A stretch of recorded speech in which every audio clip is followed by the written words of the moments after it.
Elves is one of the most underrated Pauper decks in the meta. If you don't believe me, ask Boquiña, the player who holds the second highest number of trophies playing mostly with Elves.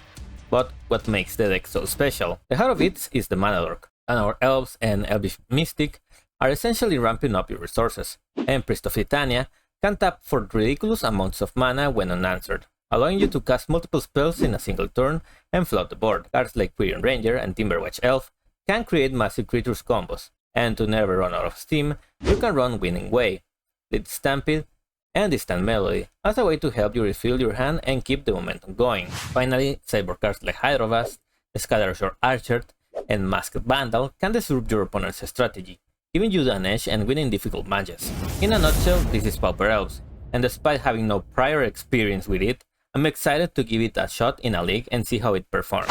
Our first match is against One Land Spike combo, a deck that can either win on turn 1 or take a long time to set up, so our plan is to kill them by turn 3. This is my first time playing Elves, so I will explain the combos as they happen. For example, Quirion Ranger can untap mana dorks and bounce lands to add extra mana each turn, and can be used to untap other cards like Timberwatch Elf to pump a creature twice. We flood the board by tapping and untapping our creatures and eventually win the game, thanks to the double pump trick with our Timberwatch Elf. Post Cyber, we have Well-Wisher to gain life for ourselves, and if we have more than 25 lives, we should be in a good spot. I wish we had some graveyard interaction, but it is what it is. I am also inclined to add a blue Elemental Blast to counter one of their red spells, but in all honesty, this spell is better at countering Sons of the Damned. By turn 3, and after a bunch of clicks, we were able to flood our board and prepare a kill for the next turn, but unfortunately, our opponent had the combo and dealt 25 damage to us exactly. This hand is excellent. We have 2 lands and a land over Elves that can help us to unfold our hand. I decided to use Winning Way this turn as it's more mana efficient, and we will try to play as many creatures as we can when we untap. Fireclaw Rangers and Elf Sentinel are a good combination for this, as you can tap 2 of the latter to generate 1 mana and cast a 1-drop, essentially for free, as the Elf Sentinels will get untapped and can be used to add mana once more. We play all of our Elves as planned, and we even get to cast a Lead Stampede to refill our hand. I felt like trying to go for the combo on their turn, so I was inclined to counter their Wealth Canter and deprive them for the mana. This bought me a turn, and again I cast all the cards I had in my hand, refill it with Lead Stampede, and cast everything I had and passed. I attacked hoping to add more pressure to the board, but they blocked my creature, untapped for the turn, and had enough to kill me on match number 1. Match number 2 is against Familiars, Master DN42, which should be in our favor if we manage to set up a flash clock on them. Again, the Fireclaw Ranger and Needle Sentinel combination will shine in this game, but I decided to play an Elvish Vanguard first to grow it from the very beginning and pressure their life points as soon as possible. I tap out and play a Modern Age, and back in my turn I follow my hand with my combo, cast a Winning Way, and once more play as many creatures as possible to set up an insane attack. They play Familiars, pass the turn, and I attack with everything on mine to win the game number 1. Game number 2, I added a couple of spells to interact with their counter magic, and that's pretty much it. We kept a decent hand with a turn 1 Ranger that can help us to develop our board very fast. We evaded the counter magic they had with Elvish Vanguard, but the real haymakers are the 2 Timberwatch Elves we had in hand, so if I manage to resolve them, it can become a deadly clock very fast. We played once and passed the turn, but unfortunately they bounced our Elf and managed to play an Archaeomancer that returned their snap back to their hand. We played both Timberwatch Elves and passed the turn, holding up a dispel. This seemed weird but became evident as they had Prismatic Strands to prevent the damage. One way to get around this is to place a face down Fireclaw Rangers, as the back has no color on it, and it can be pumped and bypass the strands, but since we don't have it, I will have to play with what's currently available.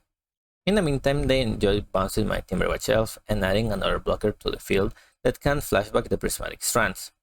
I attacked, decided to pump once a creature, and pass the turn back. 2 Familiars joined the board, and now it's my turn to attack, and as expected they used Prismatic Strands to fuck the attack once more. 2 more bodies joined the battlefield, and a Distant Melody meta negate, and I felt it was time to use her dispel. However, they had an Ephemerate of their own and could counter my card red spell. Despite this, I attacked, but they only blocked with 1 creature, which was more than enough for me to steal the game with a double Timberwatch Elf activation. Our third match was a fast one against Mono White Aggro. and despite having somewhat of a slow start, we were able to keep up the pace by adding multiple creatures to our hand and to the board. That being said, they are adding some pressure to the board in the air, and we had to be careful not to die to a random Garden's Pledge. I added a few bodies to the board to generate more mana on my next turn, while they played a couple of creatures of their own and attack in the air. I finally found a Aggro Rangers thanks to Winning Way, which allowed me to add a bunch of mana, play more creatures, and more importantly, help me cast the tier Winning Way that finally revealed a Queen Ranger, and a second Evil Sentinel, to generate seemingly infinite mana. Still, we will never know as they scoop and never show up for a second game. Our fourth match is the Mirror, and I must say this one is all about who can generate the most mana initially and hit their creatures with their card advantage as spells.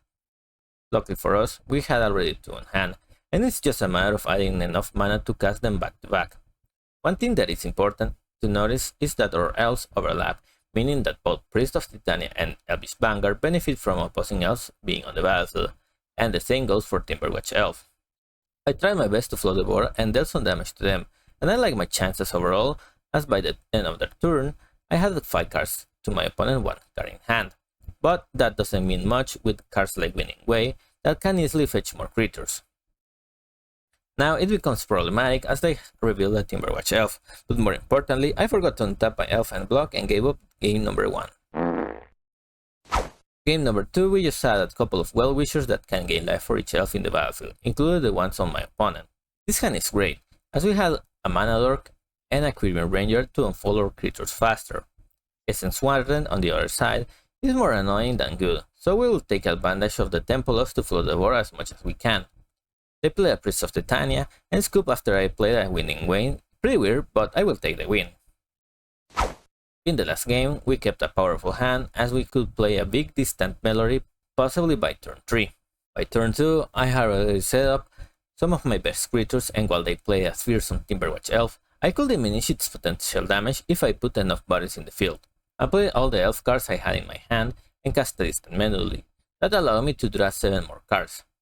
This revealed 5 more creatures and a lead Stampede, so I played more creatures and added more mana thanks to the Priest of Titania, and when I cast the lead Stampede, they scooped the game. The last match is against Caw Gates, which I have to say is horrible for them to face as they enter the battlefield tab most of the time, and we can get under the contest field walls by playing multiple cheap elves that, at worst, can start hitting in large groups. I was finally able to resolve a Timberwatch Elf as they were tapped out, and on my turn I attack, and after a double Timberwatch Elf activation, they decided to concede the entire match and never came back for another round. Ended my record with a possible 4-1. Now, if you're new to Pauper and want to test other cool decks, click into that playlist. Thank you so much for watching, and I will see you in the next video.